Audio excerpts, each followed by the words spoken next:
Please give a very warm welcome to Jocelyn Greenky.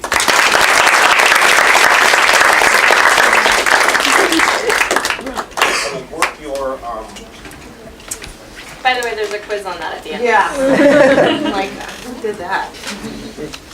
So we were talking at my house over dinner with the barbecue on and various things going on, and we were thinking, because you guys are in the entertainment field, how interesting it might, I'm sure you guys all know this, but your career in the entertainment business is really going to be fueled by your reputation. But the good news is you're just starting, and not everybody has a chance to have an inside card or talk or an understanding of how the one thing that matters most is your reputation. And now you guys are just starting, just building that reputation. So within the book, which is called The Big Sister's Guide to the World of Work, part of our discussion today is to talk to you about the brand name of the name The Big Sister's Guide. This was not the name of the book when I originally wrote it.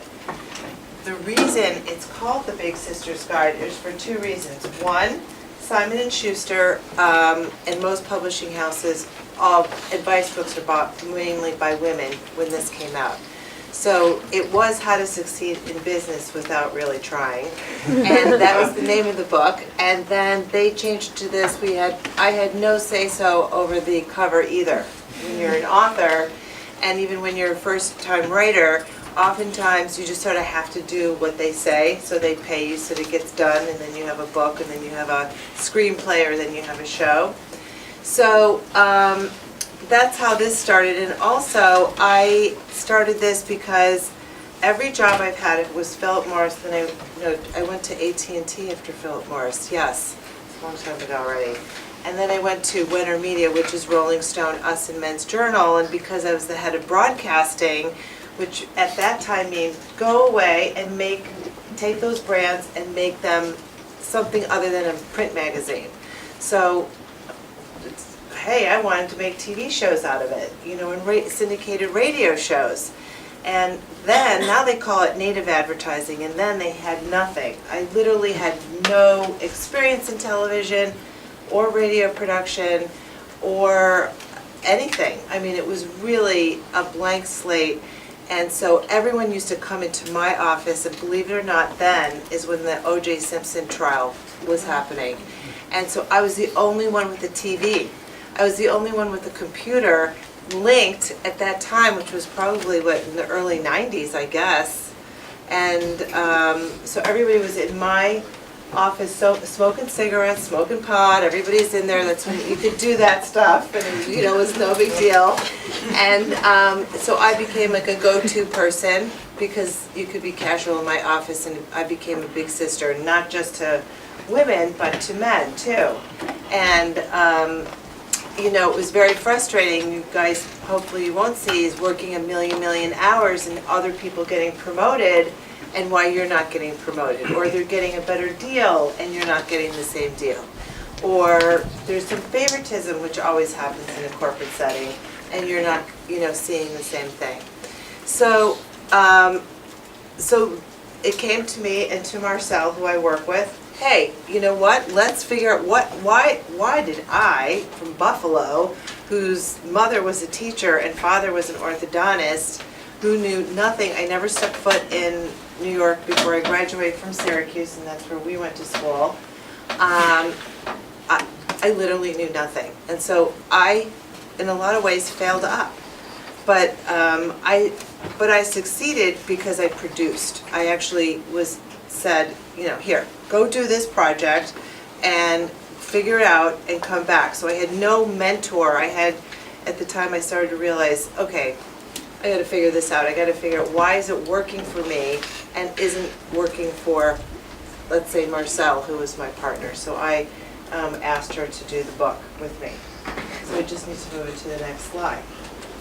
So what is understanding office politics? Like, it doesn't really matter if you're working for a company for 6 months, because I know millennials work, short term, and like it's no big deal you're there for 6 months or 8 months.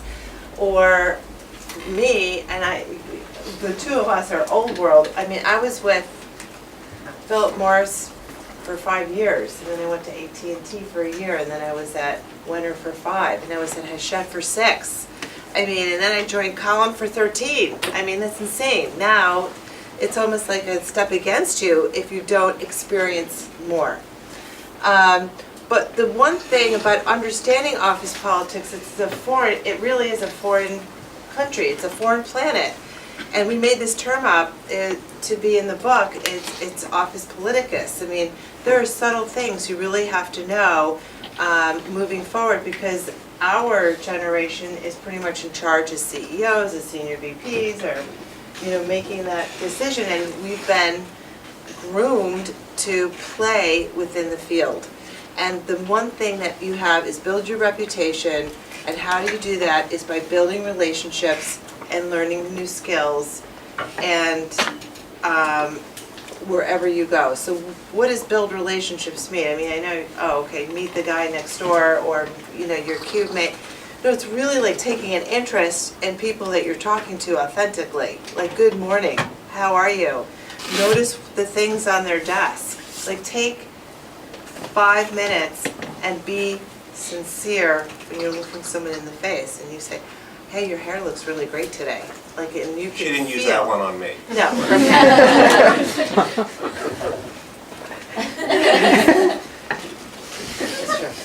I do remember when you had hair. That's right. That was adorable. And actually, I was borderline godlike. Yes. The learning new skills is particularly important now because, you guys know the web and all the applications and things that people need to know.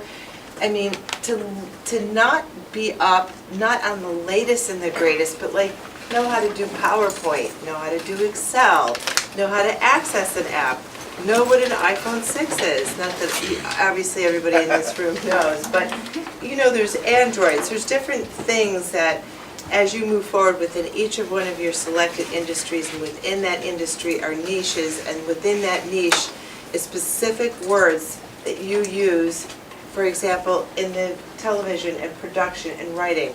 There's literally different vocabulary for each one of those types of niches. Can you give us an example of what some writers might say? Yes, I could do they digital. break a story. Yeah, exactly. What does that mean? That's why they're in this class. Oh, okay, so, sorry, I know what it means, okay. Of course you Okay, but break a story, or any of the digital marketing terms would be interesting for you guys, as you will probably shift from one place to the next in terms of verticals of interest that you're in, is to pick up the vocabulary from all the verticals. Understand that you are in an elevator with somebody who might not be specific. If you're a writer but you're in an elevator with a producer, that you can talk the talk even if it's at the minimal level. You will be respected, and that builds your reputation. Next. So reputation is interesting because when you start a new job, or when you are an intern, or when you switch jobs, you automatically get a free credit card. When you guys get in the mail right now and you get a credit, you have like $250 on the card, and you spend it and you pay your bill, your credit goes up. So let's say you blow it off, you miss the payment, your credit is not as worth as much. So the idea with a reputation is to keep building the credit part, and don't not do what you say, because once people start to think you're not a person of your word, or you're going to always show up late, or I'll tell you some of the reputational things to will build it, and some of the stuff that kills it, is that's what goes into people's heads, like mine and Andy, who are saying, oh, he's a great guy, he's a really clever writer, but not consistent. You always want to keep building that thing up, because everyone is always looking at you, no matter if you like it or not. It happens, even us, even now, when we go see our colleagues, they're thinking about, oh, what did she do last week? Did she succeed? Did she build that business? Who does she know? Who knows her to say what? kind of thing. So the idea is to keep building on your positive perception, and the debit is the negative. So, how many people have been hired here through a friend? Or family? Okay, well, guess what? It continues that way. Every now and then, in all the career jobs I've ever had, I have been placed by a headhunter once. Every single job I've ever had has been through a friend or a colleague who recommended me. And that's all built on reputation, particularly in the entertainment business.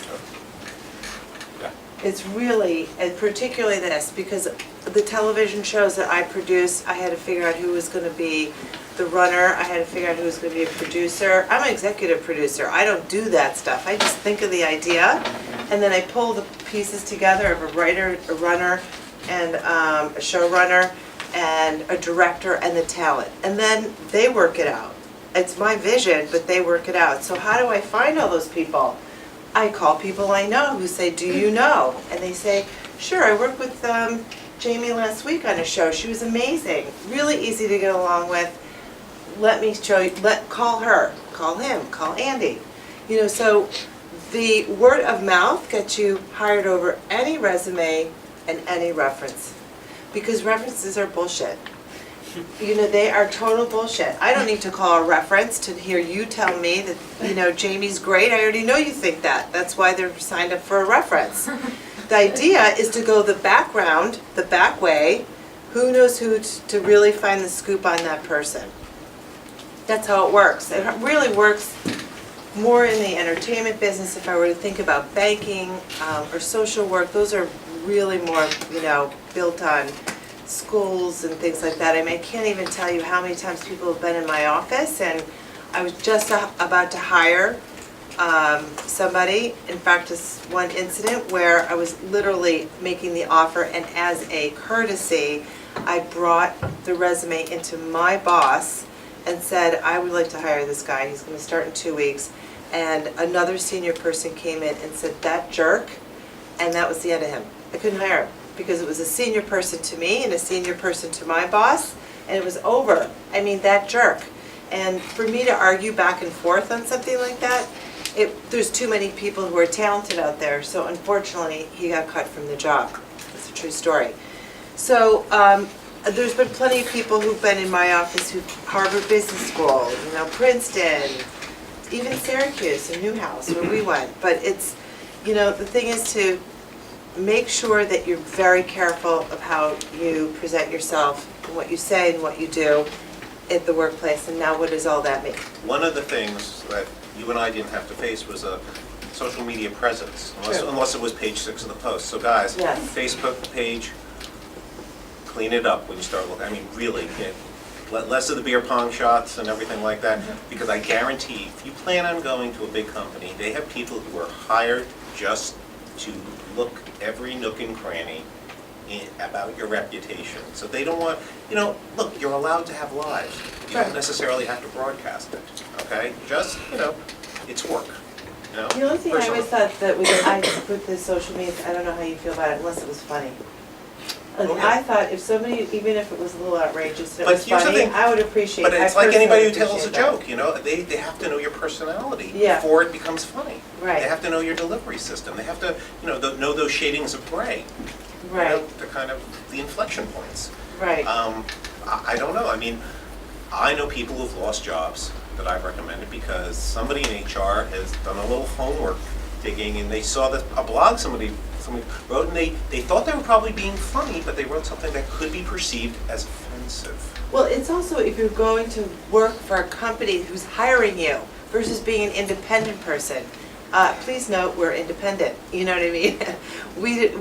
We're not out to get a job at a company, or we're running a company, you know, so that stuff doesn't affect us as much as it may you. So you're 100%, you know, right. They definitely have people in HR checking backgrounds and social media stuff. All right, but anyway, on to something next. So the people who are on the line who are referring you, so let's say you come to me, Jocelyn, do you know somebody at ESPN? can and dying to work in sports, or do you know somebody who can help me in the film industry? Yeah, sure. Okay, so you know who's really on the line? My credibility. So that's why when I'm referring people for jobs, one of the things I think about is, who are you? You know, you have to really impress the person who's referring you, and that you're coming off as honest, sincere, you're not going to be an issue at the company, you're not going to embarrass me because I recommended you. Like, it's okay for me to recommend you and you didn't get the job. I mean, that happens, right? But to get a job and then to fail, I promise you'll never have a relationship with that person again, ever. You'll never be recommended, you'll get trashed if you know, basically screw up that recommendation that somebody puts forth for you. So they're lenders and creditors, and they're the ones who really want to help. And I can only tell you that we all want to help you succeed, because if you succeed so well, it makes us look good. So what is a reputation? You won't believe it. A reputation, what do you guys think it is? I mean, what comes to mind? It's, okay, well, it's funny because it's basically about what you're going to be remembered by. And mostly at your stage, it's really like a personality trait. You know, and people are described in 2 words. Smart girl, great legs, funny guy. It's really true. I mean, you think about when you guys talk about your friends and you guys leave here later, and you think about how do you describe your best friend. Good dude, big drinker, you know, smokes pot, I don't know, you know, but it's the same thing we do. You know, how we describe our friends and the people that we look that we're going to be hiring or not. It could be something physical, so you know, if you have their hair back in a ponytail, it could be the guy with the What's up with the hair ponytail. comments all the time? I know, it's true. I just cut off all my hair last week. It was down hair. Or it's, you know, it's very physical. That's why one of the things actually I've always recommended for some people to like stand out. Say you're sort of a quiet personality. You can use your dress to make yourself have a reputation. And it's smart to have a reputation, okay? You can always have funky glasses, or, you know, great shoes, or, you know, pin and lapel. I mean, there's a lot of things you can do to actually make yourself stand out if you happen to be quiet and not comfortable, you know, showcasing like a big broad personality, which is okay too.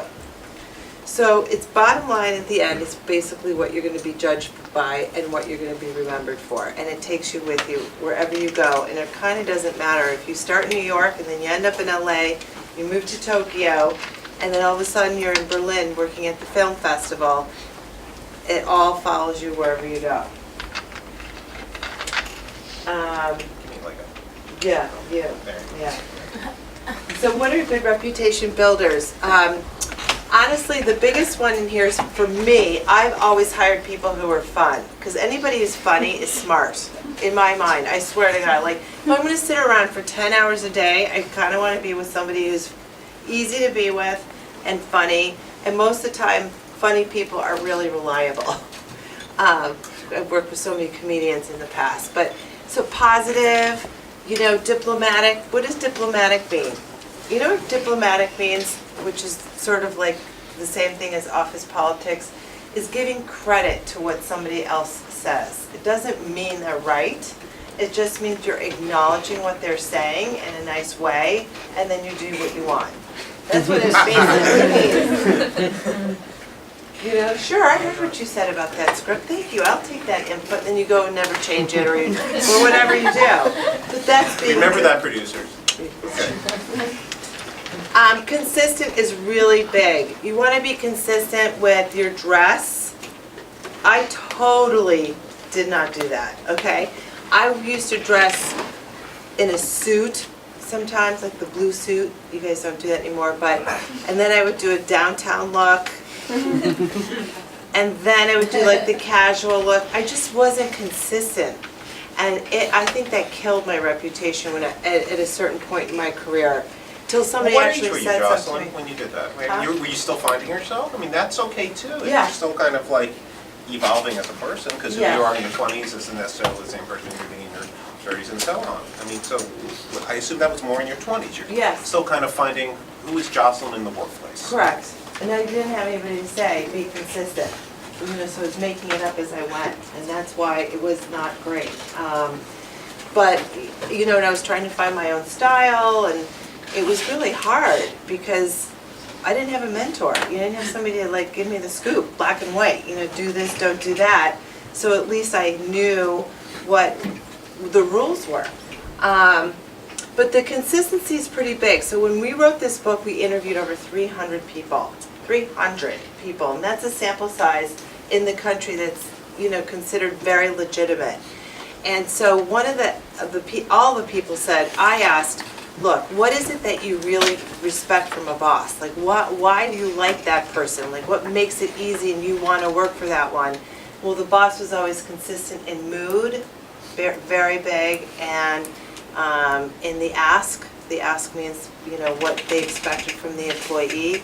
And the third thing was the dress. Unbelievably, I think back to my boss at Philip Morris, and he literally always wore khakis and a white shirt and a jacket. But I always sort of knew where he was going to be, you know, and it felt comforting. And so the consistency is a big deal, and of course, do a good job.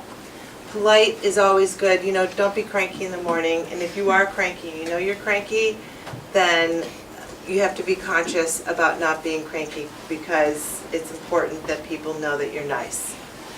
Generous is like helping other people, reliable, you know, fun, powerful and supportive. Powerful, that word really means that you say what you're going to do. So if you say you're going to offer to help somebody, do it. If you're going to suggest something, then follow through. Like, you know, it's really important. That's what the word powerful in that particular case means. All right. Oh, busters. Oh my God, complaining. The worst thing is hearing somebody bitch about the weather all the time, or like the mother-in-law or the neighbor. Unless it's funny, don't, just, you know, it's one of those things that it can come across as a nag and not helpful. Apologizing is a really big deal. Like if you're constantly apologizing to, I'm sorry, did I hit your foot? Or I'm sorry, will you fax this for me? Or apologizing in any way actually takes away from your reputation of being a strong-willed, single-minded person who knows what they want. Because we, as hiring people, particularly at this stage, really are happy to be around people who have a vision and have something to add and really want to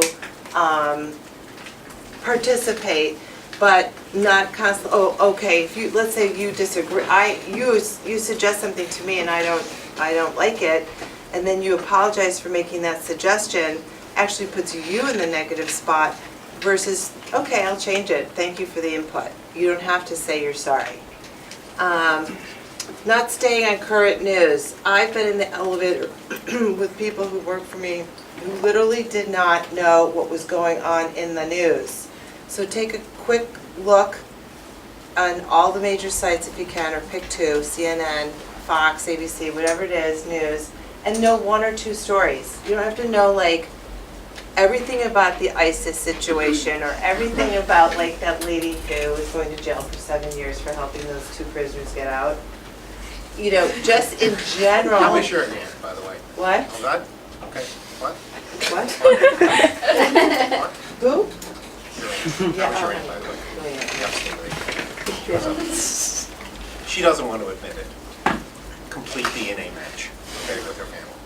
Oh, wow, we look the same? Didn't you say? Yeah.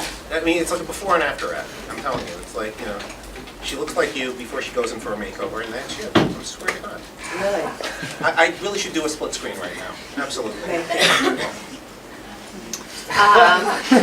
And this is a big one, is taking it personally. Okay, that is, it tends to be more a women's behavior based on our research and my long history of taking things very personally when things don't go right. And it could be that if I'm interacting, let's say with you, on some sort of business deal or a writing gig or a production thing, and you don't respond well to me, I may think, oh, he doesn't like me. 99% of the time, It is not that, you guys. It's that he's having a bad day. So you somehow in your head, and of course there's ways to do this, and I teach this, and we go through seminars, how to not take things personally.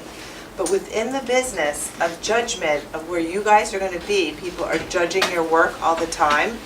You like that writing. You don't like how somebody doesn't like how you're interacting with other producers, or the pitch wasn't right. It's all business. When people say that, it's just trying to get the project sold, trying to get the project produced. Not taking a comment personally like it's a direct dig will save years of grief if you can, consider it once somebody starts talking about it. So like I know you said you found a reason to talk to them, but Yeah. I'm very awkward about approaching Right. people like that, so I don't know how to be like, will you be my friend? Like, Yeah. Okay, so pretend you're dating and you're just the one who's pursuing it. I swear, this is what I did. I'm like, I'm not interested in anyone. It was never romantic, ever, ever, ever, okay?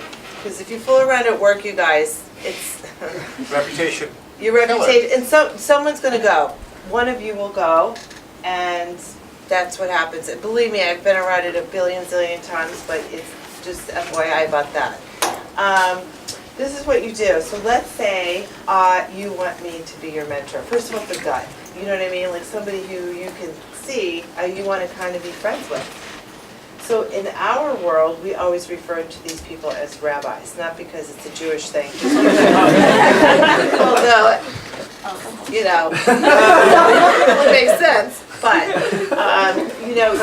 you would see me hanging out in the hallway, you knew I was senior, and you would feel like, hey, you know what? I feel like I could talk to Jocelyn, she her. came over and said nice shoes. Right. And where'd you get them? And Right. she started something innocuous, like You that. come into my office, you see pictures of my children or my dog. Oh, hey, what kind of dogs are that? I have a dog. My parents had a dog. Or that's how you do it. And then you show up 2 weeks later, and let's say you saw something in my office that I was a big sailor, or I just got back from Italy, or I'm just making this stuff up. You would actually show up with a little gifting. and it's not like obnoxious. No, but it'd have to be cheap gifty. Okay. I just got back from the Italian bakery and I heard these are amazing, why don't you try them? You are engaging me as a friend, so therefore I think you're thoughtful because you were looking in my office to see what I might have interest in.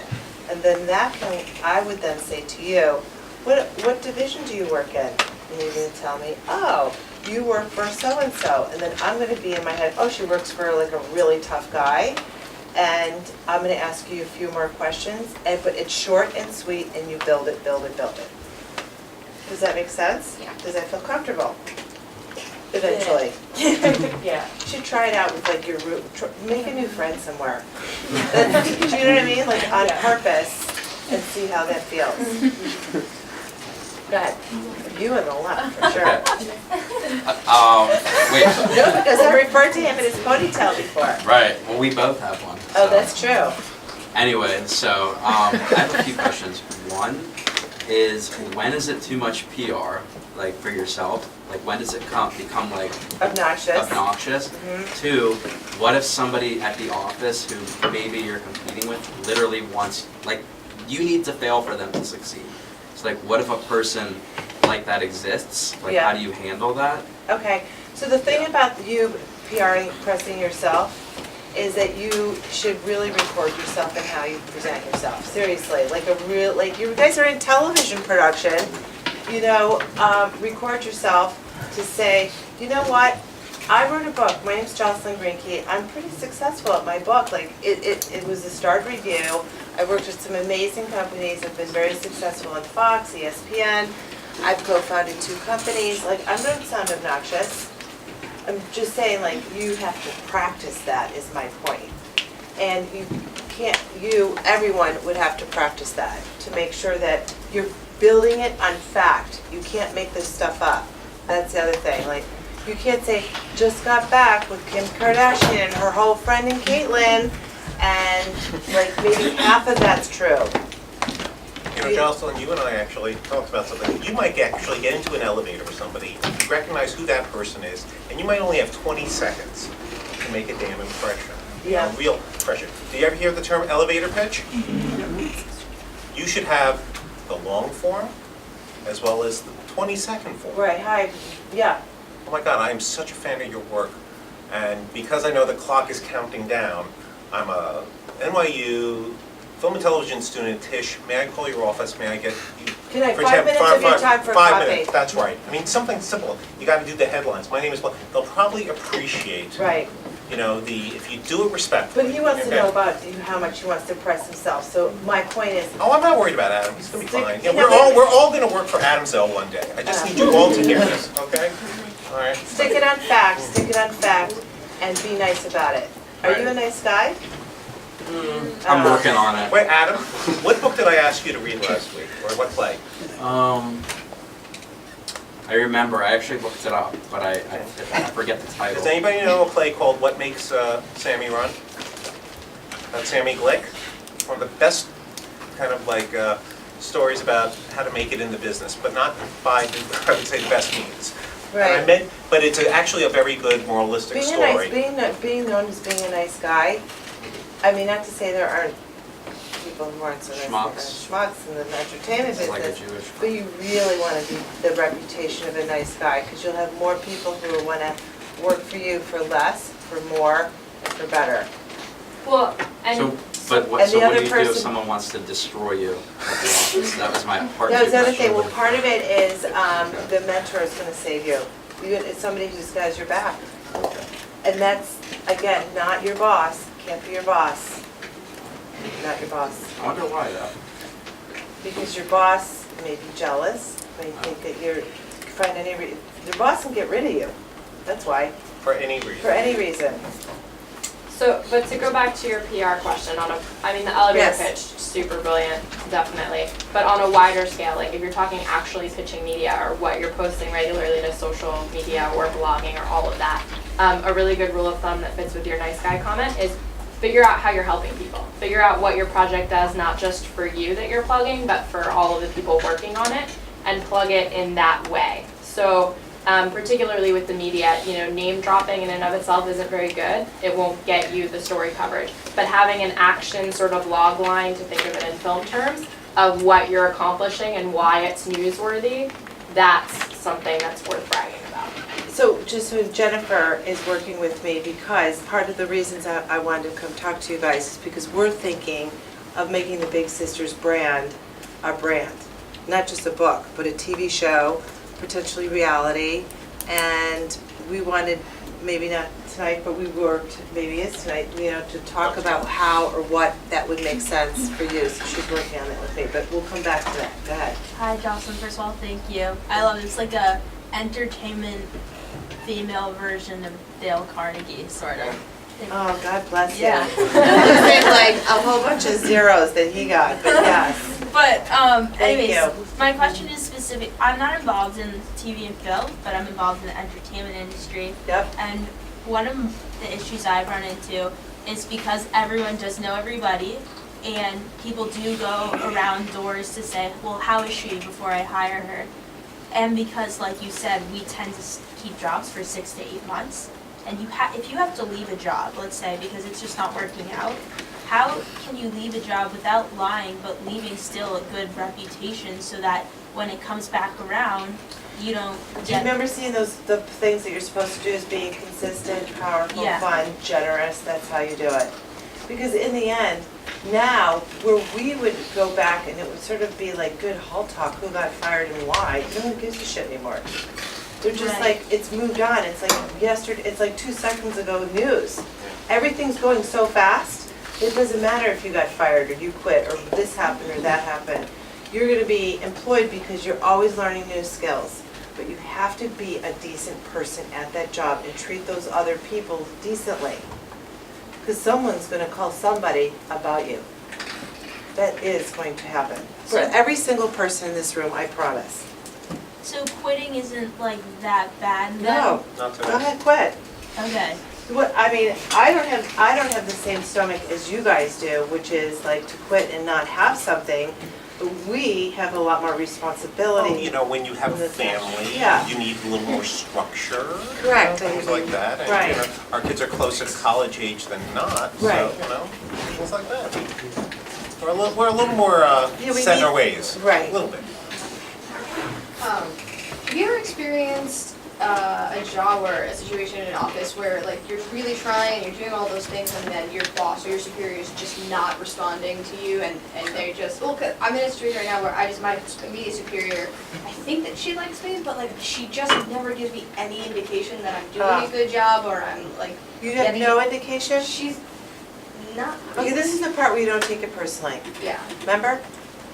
Just do your job. Yeah. Whatever, and this is the thing about bosses, you guys, really important, because of course I can't go through the whole book right now. Whatever they tell you to do, go do that. Do not, like, if someone says, I want an Excel sheet with purple polka dots on it, that you deliver that. And don't deliver it before the date that it's expected. I never loved that. I hated that. Someone was like, listen, I need this report by next Tuesday at noon. Hand it to me Tuesday at noon. Do not, because there's other things going on in my head, you know, that for a boss, but don't take anything personally. She might have a fight with her boyfriend, something might be happening with her parents. Who knows? It doesn't matter. Just do your job. Seriously. And then when you're doing your job, just make sure all your emails are like, as a follow-up to the conversation, like email and make sure everything is branded with your name, email, and stuff like that on it. Like, you can't go wrong if you're just doing your job. For sure. Okay, who else? No hard ones. Yes. I'm curious, this is less like about like business education, more about like where you used to work. Sure. I'm curious what you think about like the way magazine publishers and publishing in general is now getting so much deeper into the video business. Yeah. Like you have Condé Nast companies producing for TV. Yeah. I'm just curious what you think about that like shifting model and whether or not like online ads are eventually going to blow up and we need to do them in a different way. Like there's Well, what's happening is all those, the advertisers are becoming content producers. Yeah. So it's gonna become an issue because the content producer, for example, I got a Ralph Lauren magazine. It was like amazing. And IKEA was putting out something, like all the brands are doing their own thing, and it's a shift in the industry. But it all comes down to distribution. Who has the bigger distribution play?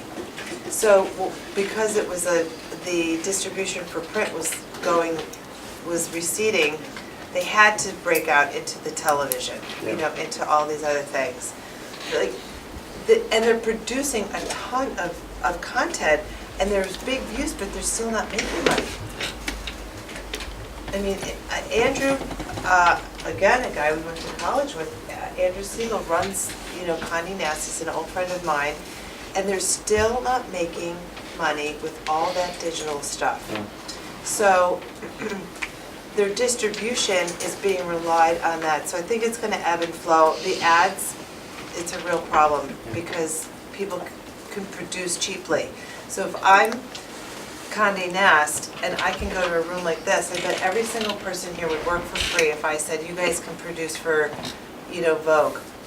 Or if I said, you know, come up with a Volkswagen ad, every one of you guys would come, and then all of you guys have your social media distribution, and you would be able to plug it that way, and oh my God, I have my own company right in this room, if I was really smart about it.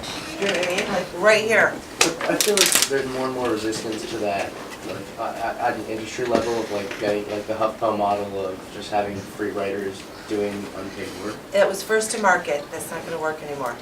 That's so it's shifting, you know, that's the ebb and flow and the move of, you know, AOL bought, what was it? It was Time Warner. Yeah, Then they that broke was a up. disaster. It was a disaster, right, I mean, that's the ebb and flow. But I have been at, and Andy knows this, of course, because we were so close, but, I mean, I personally have been at odds of, do I go back working for a company or do I build my own brand? And you can't lose by building your own brand, but you have to have the distribution. And to get the distribution, you have to be consistent. And unless you're consistent, you won't, it'll just fall flat. Well, in the free model, I mean, like the Daily Muse, or you guys, or I think it's called the Muse now. Is anybody familiar with that publication? Yeah, so it's pretty big in New York, and they just raised like $2 million, and most of their writers and content creators are free. The idea is that they test you, and you do a bunch of free content for them, and whoever does the best, that's who they actually hire as their like writing team as a whole. So it is sort of like changing it to that intern model, where like, you know, you used to go intern at a big company for a summer and it'd be maybe an unpaid internship where you'd be paid like almost nothing, but if they liked you, they keep you on. Now with the Huffington Post and the Daily Muse, it's like, oh, we'll work for us for free for a couple of months, and if we like you, then we'll hire you. That actually isn't gonna last long because it's against state law to be an intern anywhere without being paid. Right, but it's not against state law to write an article that gets pushed to a content producer. Like, for them to publish an article, you submit to them, they don't have to pay you. I understand, it's all about distribution. I would still rather do my own thing and, yeah, Totally. yes. So you always hear, like, with the work setting, make yourself indispensable. How Right. do you do that in, like, an internship setting where it's such a finite period of time? You're really there not that many hours a week. How do you kind of make a strong impression without being like, I'm the intern? Right. Constantly. Here's a way to do it, just like, here's some simple, silly ways. I shouldn't even say silly, because I just put myself down. Again, you have to, you're a PR person, you have to be very conscious how you present yourself. If there's not a newsletter, or if there's not an awards, something within that company, then do that. Try to think of one thing that hasn't happened there, that your name goes on it. It's, you know, that's way too much pressure. You're indispensable as an intern. I mean, it's ridiculous. Don't even think about that. It's like, you just need to go in and make a good impression that you're reliable, you're fun to be around, you're not a liability to the company in any way, and you would do anything, you know, to move forward and to actually do what you say and finish. But if you could think of like an awards thing, you know, that would make sense for that particular office, or I hate to say it, clean out that shitty closet that needs to be, you know, stuff that actually makes By a the way, difference that you did it. I had an intern, you know, I mean, there were office hours for, I guess, 9:30 to 5:30. Person would always be in at 9, make the coffee. Silly little Like things up like, front. just, you know what I mean? It was just like, they Yeah, had their defined roles, and then they just went a little beyond at the beginning and a little beyond at the end. And they always Yeah. popped in, anything I could do to help. They didn't just do what was on the printed page, they asked. Anything, and so sometimes, anybody who and I asks is a appreciate, winner. that's a winner. Yeah. You know, anything So I can literally. do. Walk around. There's anybody you think I should talk to, anybody on the staff who needs help with something, you Yeah. know? Back to the mentorship thing, a problem Yes. I face is sometimes they're not taken too seriously, you know, considering that also we're still in college. And in the in the environment, in the entertainment industry, names are more well known, so when you approach them, they immediately assume you want something, and they quickly shut you off, you know? Like, oh, you're young. I need an That's the problem example. I've had, like, I was looking for a mentor for one of my classes, and then I wanted someone in the entertainment industry, because that's the kind of mentor that will actually be more helpful to you than someone who's maybe like a high school, like in a different industry and less known Okay, name-wise. you're talking about in a class, I'm talking about a job. I have to work there? No, like I want a mentor while I'm in college too, you know? I'm talking about a job, when you're in a job, in a Yeah. place that they're paying you to be there. An internship is a different story. You want to offer and do what you say and do something extra. It's going to be a little hard to get an internship, to No, get I meant, a mentor as an intern. I'm not saying it's impossible, but it's different as an employee who is being paid to do A, B, and C, and that there's healthcare and all these other things that are being poured into the value of what your brain brings to me. It's different than an internship. So you think like when we move to the next step, it'll be more serious? Correct. Than like as a college student? That's right. It's not as, I mean, not to say it wouldn't help you as an intern, but it's not the same thing as that you're my assistant or you're whatever that new job is, and I'm looking at you with completely different eyes than I am as an intern. Joss, I will say that I agree with you 1,000%, but there have been the occasional outlier that I've come across. I've had the occasional intern who actually were students here who impressed me so much that I put them up for positions. I even tried to recruit one who was a second semester senior because he was so impressive. I said, can you take your classes at night? And I'll work around you and everything like that. So there are ways to occasionally, and that is a very, very small percentage. Yeah. But let me ask you a question. Mm-hmm. What was your approach looking for a mentor? Yeah. How did you? Because I don't have direct access to them. I'm asking you said you wanted a mentor. Yeah. What did you do to get It it? was an email, but like an elevator pitch, basically, like a short But in an introduction. email, Yeah. but so they got absolutely no personality from They don't know you. Yeah, because there are positions where it's just too hard to reach them, but maybe if I was an employee in the same place, then I'd have more access, I guess. But they're all like authors and stuff. When I contact them, it's either maybe I can call their No, basically, who's in charge yeah, of them. it's hard to be a mentor to anyone you don't have a personal relationship with. Yeah. Like, I don't know your name, I don't know where you're from, like, what's your mom's name? I'm making this up. It's very cold. It's email. cold. And by the way, and we can all agree, when you know somebody and they send you an email, you can hear their voice Yeah. Yeah. in the email. There was absolutely no voice attached. So you've got to find a more That's right. elegant way to meet them, so they know you. Right. So when you send them an email, they hear your voice. Or meet them in person. Yes. Thank you for coming, Jocelyn. My pleasure. I was curious, just get your opinion on something. I've been interning at a show for almost a year and a half now, Right? and I'm going to be graduating in May. And Don't be so sure, Will. hopefully, if all goes well, I'll be graduating in May. I take half And Will. the kind of like expectation to find a job post college is very Yeah, I stressful, hate especially in that. the entertainment industry. I know. And I've established a relationship. Like I have multiple bosses. There's like 4 bosses that I have in the department, Right, and I have good relationships with all of them. right. Stronger with some. Right. Yeah, the Of usual. course.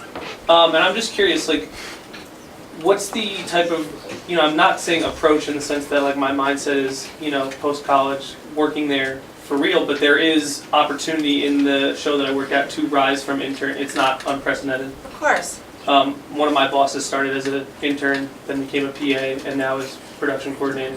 Okay. So, is there like a way of kind of approaching that subject with maybe someone I have like a The closer? closest one you feel. Hey, what do you think about, come right out and ask. Okay. Just ask. All right. Yeah, is there an opening next September? I'm gonna take off for Europe for whatever, or if you're not, whatever you're doing, do you think that we could? Do it January, February. Yeah, just, When right. you're, closing in and saying, hey, look, I'm having a great time here, it's been 2 years. Yeah, I think I'm a exactly. really great member of the team, I'm learning so much, and there's so much more for me to learn. And the fact that you have How do we 4 make bosses. this, Yeah, how do we make it permanent? That's right. Okay. With a smile, What did that take? yeah, 30 seconds? All right, Yeah. cool. practice in the mirror. So another thing that I want your opinion on is that in my not so long of life experience, I've realized that if I ask people for favors, Oh, yeah, and I want your opinion on this, they seem to like me more, which is weird because it's counterintuitive. right, So like I'll go and I'll ask someone for a favor and then I'll find out that they'll like weirdly have like some sort of compassion for me or something, and then from that I'll like, not saying I do this to anyone here, but anyway, that's what I wrote a whole thing about favors in the book, it's funny that you should It's ask. called like the Ben Franklin. It's called back scratching. Oh, okay, maybe. I It scratch is my back also called and the you Ben scratch. Franklin effect. Either or, I mean. Yeah, I think asking favors, I'd rather give a favor than ask a favor any day. Because once you ask a favor, you're gonna feel like owed, and if you ever call owed on that, you're out. The game's over. Oh, so So you don't want somebody, you're gonna say, you owe me. Someone's gonna say to you, you owe me. And you might not feel like repaying that, not do it, and then you're out. So to me, Better to give than receive. it's better to give than to receive. And in fact, I will, and ask Jennifer this. We've been working together. I've never asked her for a favor I did not pay her for. ever. I do not. I pay everyone for what they do for me. I don't want to owe anyone, and neither do you. In the short run, with an acquaintance, so what he's referring to, there's a great brain pickings article called the Ben Franklin effect. And Benjamin Franklin was really famous for this. For people he was not close with that were acquaintances that didn't like him, he would ask for a favor. Because internally what happens when someone does a favor for you, they have to justify that they must like you. If they didn't like you, they wouldn't do you a favor. So it's a great way to win over someone who doesn't like you that you don't plan on having a lot of direct interaction with in the long run. But if you're constantly the guy who's always asking all your friends and, you know, cohort for favors. Well, you're building a reputation. Right, and eventually they're gonna expect that that gets paid back in some way. Yeah, that's what I'm saying. And then if you don't feel like paying back, you're out. But that's cool that you get that done. Listen, a lot of people built their first films on that. Favor, favor, favor. Which is great, just pay it back. In some way, yes. What is your opinion on going to grad school and getting an MBA if you're in this industry, if you're interested in doing similar things, like starting your own company? You know what, it can't hurt. You know what grad school is good for? I did not go. I guess I've been struggling with that one on my to-do list. I have my MBA, but that's real life experience and it was blood, sweat, and tears, seriously. But unless you're going to a really good school, the point of going to a really good school for an MBA is that you're going to meet people at that school who can elevate you to places that you've never dreamt of. But if you're getting your MBA just to get an MBA at like your local something, who cares about college, I don't know if that's helpful, personally. Because after a while, people are just going to be hiring you. They're not hiring your resume anymore. No, and You know, I know plenty of people, and you know this too, who don't even have a resume. They just get hired. they don't, They have a bio. yeah. That's not true. I'm serious. It's really true. So honestly, unless. I should show them my bio. It got me my recent job. And as long as you keep the laughter to a minimum. But, or actually, a LinkedIn profile. Do you all have a LinkedIn profile? Which is very professional. Okay? You have to have a good photo, all that stuff. All that stuff should definitely be professionally taken. Yeah. I mean, it's really not a big deal to have, and also to have a good story. So if someone says to you, I'm gonna put you on the spot. What's your story? I'm from Los Angeles, California. Decided to come to NYU to see what the East Coast was about, and I love it. Okay, I'm gonna improve your story. Which is, my name is Miles Stevens. My name is Miles Stevens, and I'm here to learn all about television film production. And my goal is to produce the first ever 3-minute that will be on MTV. I'm from Los Angeles, and it's great to meet you.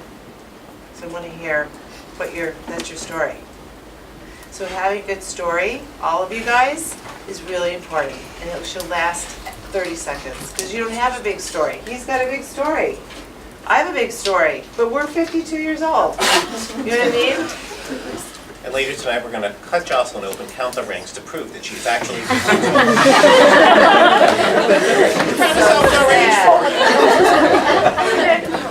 So your move trick, the way that I do this, now everyone's going to be doing this, take funny animal cards, and if you know they have a specific animal they really like, or dogs or cats or whatever, holiday season, funny animal card, postcard, on the back, a few notes about what you're doing in your life, ask them about the things going on in their life. I have a list of about 20 to 30 people that I do this with, like 4 times a year, and 4 of my current clients are all people that I've been sending postcards to on and off for a year or two, and when they needed a project done and they needed a favor, they would call me.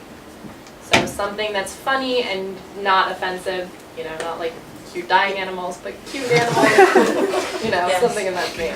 You could ask me something? Oh no, I was just, from personal experience, I like completely agree with everything you're saying. Like, I keep in touch with a person that I met like my freshman year who's a manager for an actor, and it's just like wishing them happy birthday and then catching up and Yeah, like happy stuff like birthday's that. good. Like, it goes a long way. Yeah, definitely, yes. Kind of going off of that, how do you keep things professional between like you and your old bosses? Because like, for example, like some of my old bosses like have followed me on Instagram, or like in the office I've like had people ask me about like drinking and I don't feel like comfortable, like, so how do you like navigate that when like your bosses are trying to like just like be more real with you, but you don't want to like talk about that because it's not professional? Do you know what I mean? Like, how do you kind of navigate those types of situations? So you're saying, because the question is, somebody's asking you to go out to drink and you don't want to go? Or no, like for example, like I worked at MTV and like my bosses asked me like where I was going out for Halloween, like what I was being, if I was like going to a party, and like I just didn't feel comfortable like answering that because like I wouldn't want to. You can't get a skirt around that. Somebody, Yeah, exactly. I mean, So that's how weird would if you you didn't like? answer. Yeah, exactly. So how do you say like it's like appropriate? I know that's like It's a specific. tone of voice. Okay. It's a tone of voice. So you ask me the question and I'll practice with you. Go ahead. Hey, are you excited for Halloween? What are you being? Where are you going out? We're going out downtown. I'm going to be a cow. Do you own stock in moo.com?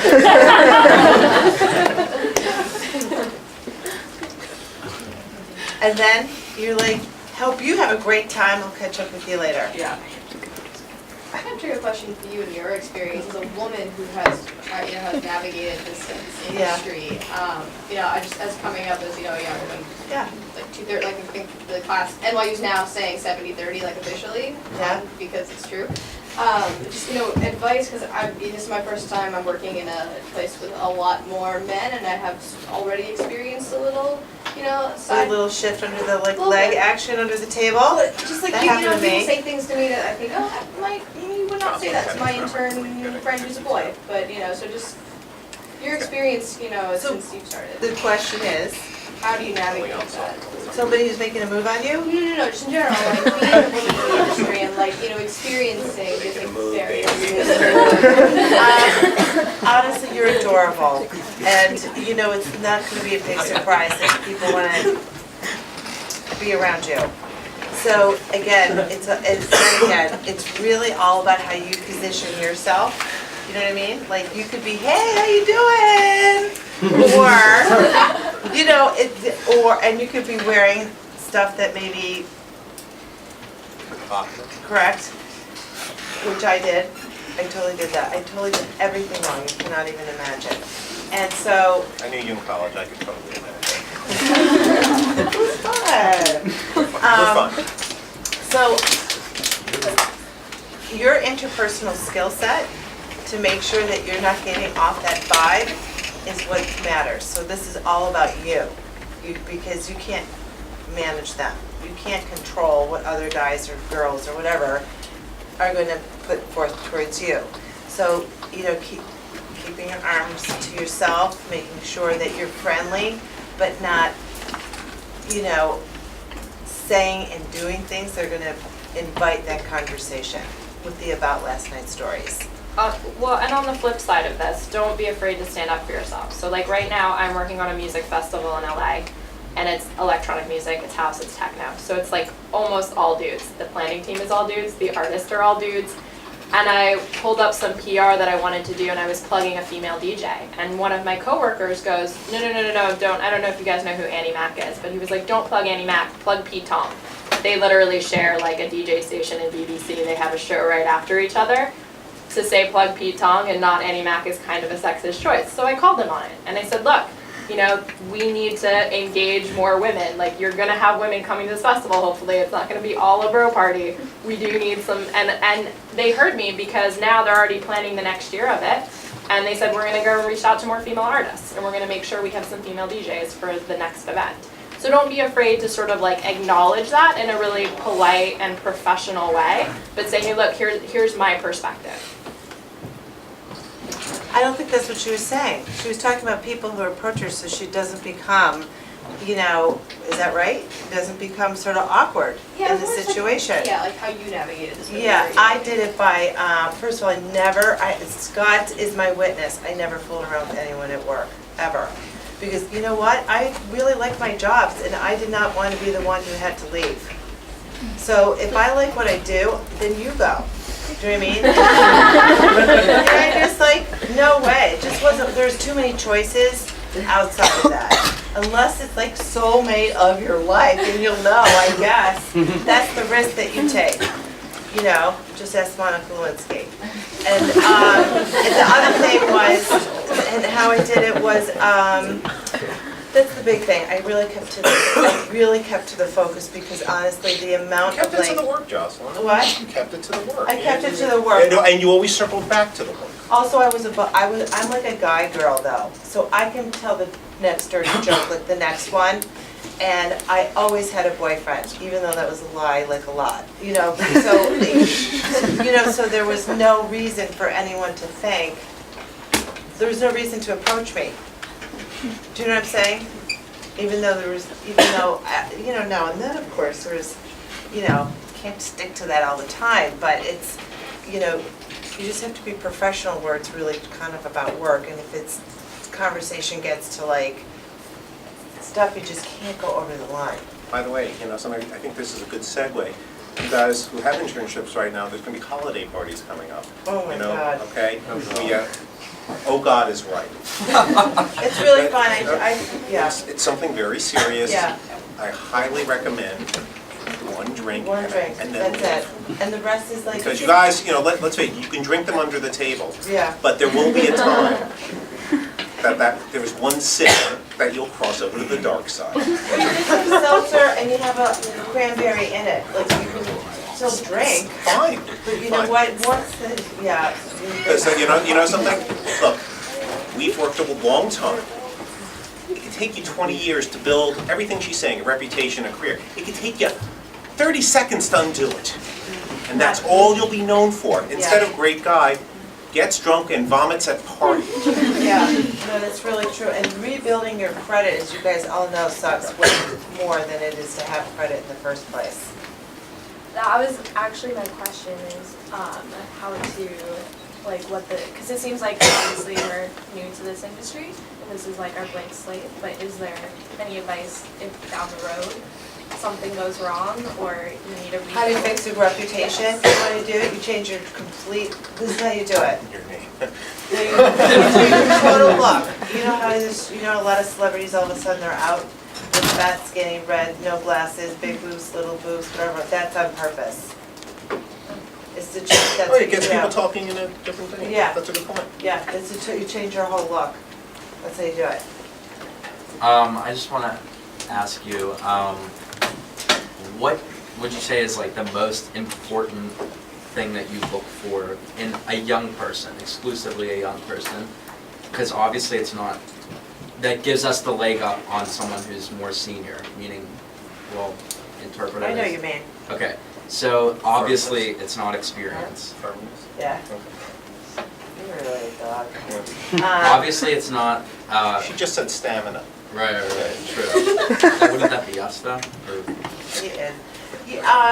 Honestly, okay, your reputation, let's say that I'm working with Andy, let's say it doesn't matter, okay, but if I know that you're a good guy, I don't want a jerk around me, I really don't, I have no interest, like my reputation's on the line, I have other people who are working, I want a good guy around me, let's say that you have more connections than the next one, that are more senior that can help the business, I probably would hire you. Than somebody, you know, senior who's been around and doesn't have the same bazish. That's how, but a good guy, fun to be around, know that you're not gonna screw me behind my back, know that you're gonna be, as a boss, you know, as somebody who's senior to you, that you're gonna support me. Because if I feel it for 1 second that you might screw me, I'm not hiring you and I'll find a way to fire you. I guess what I'm asking is why would we, like, how can we expect an older person to give us the time of day? Because you're a good guy, you're smart, you have something to Yeah, say. but older people can be good guys, very experienced. How about people? I mean, you know, Just seriously, people. how about people? And do it respectfully. You Yeah. ask, you go through the proper channels, you ask in a nice That's way. timing too. I don't know Yeah. what you're asking. It's timing and place and like, if there's not a job for you, there's no job for you or him. It's not like anything As personal. Jocelyn outed us our age earlier, we're considered older. Yeah. You wrote me an email, you came up to me and said, hey, do you have time to meet? And I was glad to do it, okay? You know, I think it's just, He it's the wants to know how he's presentation. gonna get the job over the more senior guy. Was that it? I guess what it is like, how could you get an older person to give you the time of day, not necessarily give you Because the you're gonna job. have a relationship with me. So say you're gonna call me Jocelyn, it was really great to have you in the class, it was amazing, you know, whatever you wanna say. I'd love to blah, blah, you know, meet for coffee to get, I'm writing a thing, get your input. I mean, you're gonna build a relationship with people. That building relationship is, but I have to think. And it's not that you're- overnight. It's not overnight, and I have to think you're a good guy, otherwise I will take, and I'll know in 5 seconds if you're not a good guy or not. And by the way, guys, you're building relationships, Yeah, not one, ships. as many as you can from, Yep. like, mailmen to the CEO, to the delivery guy, like, the same delivery guys show up every day, by the way, like the FedEx guys, and they're usually at those companies for years. Post, you know, all of that, that you make friends with everyone. You just never know, like, you just never know who knows who and who says what, and, Jan Winter, who was my boss for many years, you know, he absolutely 100% asked his assistant what he thought, what she thought of that whoever that person was. And if she didn't like you, you might as well sign the death toll. It just was over. It still is that way. That's the politics of But it's it. the politics. I mean, the assistant was the eyes and feet Yeah. and ears on the ground and reporting back in. And not always educated, by That's the right. way, to Oh, your my God. MBA question. And they have the ear of the CEO. Yeah. They can influence and do, you know something? That's true. I get invited to a lot of events and things like that. You know, and I know usually the heads of the department, and I have a very good relationship with. But who do I spend more time? The assistants. The assistants, sending them gifts and thank yous Yeah. and chatting them up on the phone. I'm not the guy who goes, is he there? Right, I learn everything about the assistants because they're the ones in charge of the list. right. It's true. What do you guys think of the Big Sister brand? That's what I wanted to ask before I go. I mean, would something like this be of interest? I don't really know what the question is gonna be. You know, something Let me ask you, in I mean, look, reality. you can see this now. Do any of you watch talk shows? Like something, you know, whether it's a Mary Vieira or a Rachel Ray? Only one What do you know- person. Okay, well, Oh, you that's okay. guys do? Okay. Yeah, I do too. Or maybe there was like a podcast series or something like that focused on like kind of different issues, whether it was your issue or your issue or your issue, you know, in these kind of like 3 or 5 minute segments. Would that be of interest? Like chicken soup. Yes. No. Who said that? No. Yes. The brand, I'm just worried that it could be a little dated. So yeah. maybe if you say big sis or something, or some, I don't know, but that Yeah. could be a little, but I'm No, I glad that know. you picked up on the dated. Oh, I yeah, did a yeah. little bit. And then what and I don't mind, the reason that we've been talking with the Big Sisters guys It's is established, it's established and it's a trusted person in your life. That's the thing. and it might be our generation too. Yeah, Because chicken soup, I feel like it used to be a thing at Barnes & Noble it when I was was. 5, $100 million brand, Yeah. but it's over. but it's over. Probably about like I modern was and thinking that maybe this might be, I know. What would be a good name for something like this? You know, kind of like advice. And it doesn't have to be gender specific, you know? No. Yes. I think the first thing that came to mind for me was Hello Giggles. Do you know what that is? It's what's her name? Zooey Deschanel. Zooey Deschanel's website. Oh, And yes. it's like, it's kind of, I think its purpose is to kind of like empower women, but it covers all types of entertainment. Originally, I think it was solely on, it was like written by women for women, but it's now like they cover entertainment, and it's basically like a website/blog where people write and kind of, Right.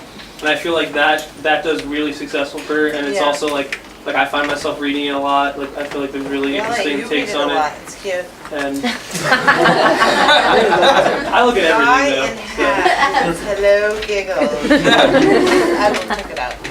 Yes. Yeah, rolling off of that, like Rookie Mag is it's a, I don't want to call it advice, but it's, was founded by Tavi Gevinson, and she's like this young girl who made this advice magazine / blog for young women, and this could almost be like a big sister to Rookie. Right. So it's like, Do you like the name Big Sister though? I don't know if I like Big Sister, but something kind of like kitschy that kind of goes along with Rookie almost, like kind of going in that. Yeah, Rookie, You know, I like that it kind of hints at that little sister Right. vibe without really cashing in on it. Yeah. You know, or like committing to it. And then also like That's a good idea. the Lenny letter by Lena Dunham came out actually today, and it's a newsletter. It's kind of like so it's bringing, while the newsletter idea is dated, so many people are already on board with it because it is really like written by Lena Dunham, and the first issue is with an interview with Hillary Clinton. So even though it's a dated concept and the newsletter is kind of like been there, done that, or at least the email newsletter is, they're bringing it back and making it cool again. Yeah. So Thank you. yeah, I think that while like the medium doesn't have to really define it, like you could make it. I know, it's the different and name. cool. Yeah, going off of that, the skin is like a daily email, like geared towards women on the road, that summarizes all of the things in the news, but in a very like catchy way. Like it's very humorous, but it has like all of the headliners. Skinny or the Skims? It's called the Skim.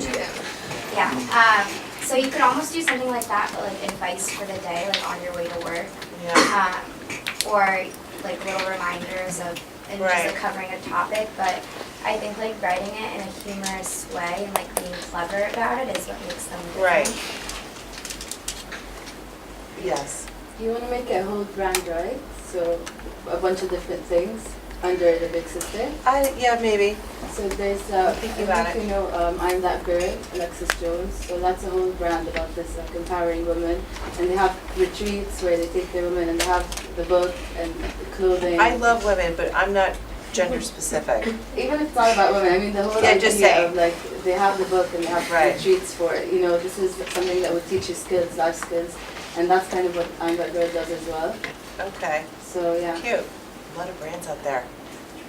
Yeah, so I know I heard the word podcast, and I work for a podcast company right now, and one of the podcasts is actually these girls who are writing a book, and so their podcast is based on their book. It's called This Is Why You're Single, and every week they talk about one reason why, or like what you might be doing wrong, and they delve into it. And they also like news and other things incorporated, but I think podcasting is like a really useful tool if you're gonna use it as a branding tool, just because if you get people to subscribe, it'll automatically be downloading onto their phone every week, so they're automatically going to be getting you and listening to you every week, and then on top of that, you can use that as a tool to promote your website or any events you might be coming up with. Podcasting's so great. So.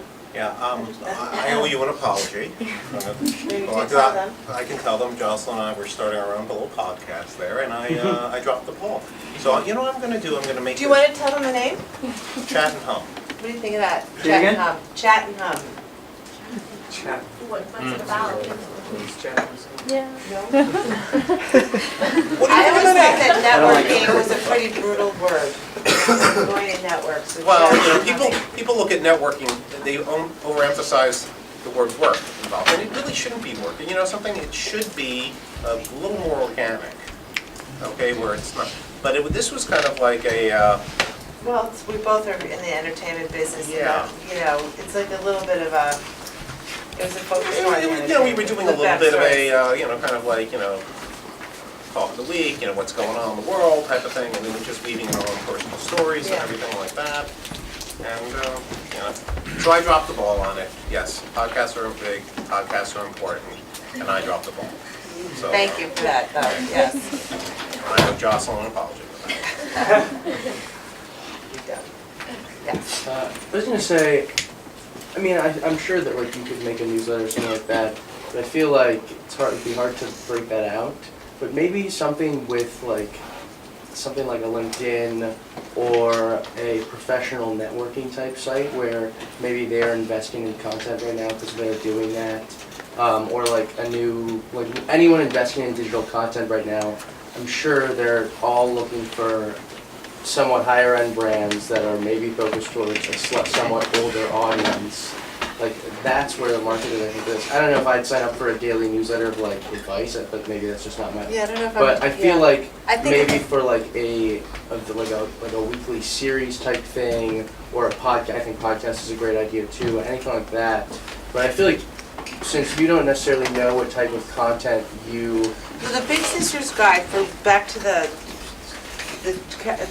soup thing, is that this brand, it could be the Big Brother's Guide, it really doesn't matter, it's Blunt Blood Yeah. Guide, it could be about anything. It's just, Yeah. I happen to be talking about work, but I was the editor-in-chief of, eating well, I could Yeah. do food, I was editor-in-chief of Travel Holiday, I could do cars for God's sake, car and sounds driver like- I was in charge of, so it's, It sounds like our equivalent of like what that would be now is like something like a Vice channel could be devoted to entirely, Right. but like something like that, like anyone could, you could like that. It could totally be its own umbrella. I was looking for more of a digital video play too, but anyway, it's just fun to hear what you guys had to think, yeah.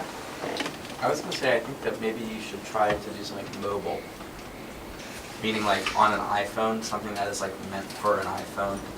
We're always on the subway reading, I'm in bed all the time reading.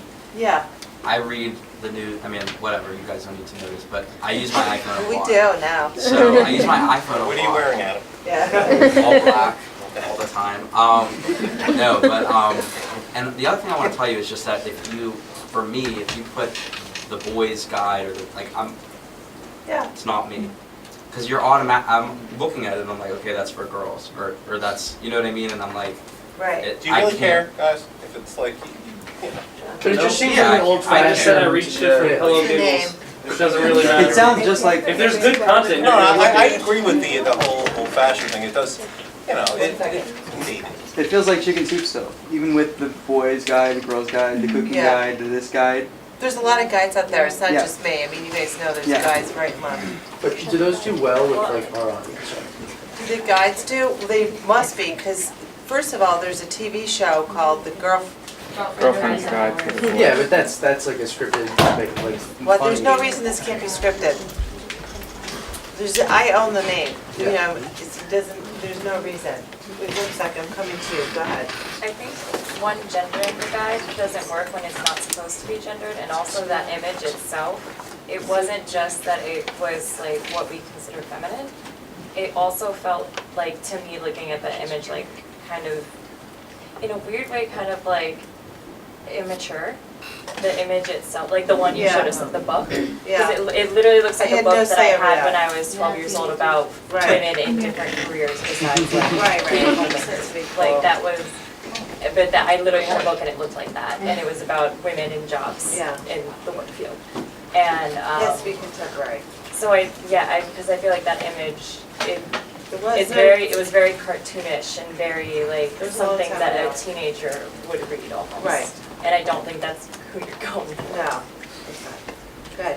I think it might be like a good way for like you were saying like scripted content maybe I think maybe web series or something like that might be a really good way to explore like all the different things that happen in the workforce and like maybe having like a constant character throughout like a web series that like maybe it's like a consultant that all these people like I don't know if you've seen the show High Maintenance where like the show is basically all about these different people. Every episode's about a different person, but they have this, it's like a pot dealer who comes and he's in every episode for about like 1 to 2 minutes and does something. Wow. And it's just like very interesting, and I think Yeah, that would be a good way I'm to. always about humor, as you guys know. Yes. Going off the girls' code guide and divorce or whatever, there's MTV's Girls Code and Guides Code, which I think could be an interesting way to do this, which is they're just giving advice to different, it's about dating and relationships, but they also have things about eating and, in the workplace, what's appropriate, and it's just these girls sitting there, giving their life experiences and, what they do, and they show, funny clips. Right. In the background, so I think that'd be an interesting way. That's a Because good it's one. something that I just watch, when I turn the TV on and it flashes by, but, I watch 5 minutes of it or something. Okay. Well, the brand's around to be exploited. By the way, guys, as you can see, here's Jocelyn's information. Oh, yeah. You do have some ideas to this. Absolutely. You know, and, you know,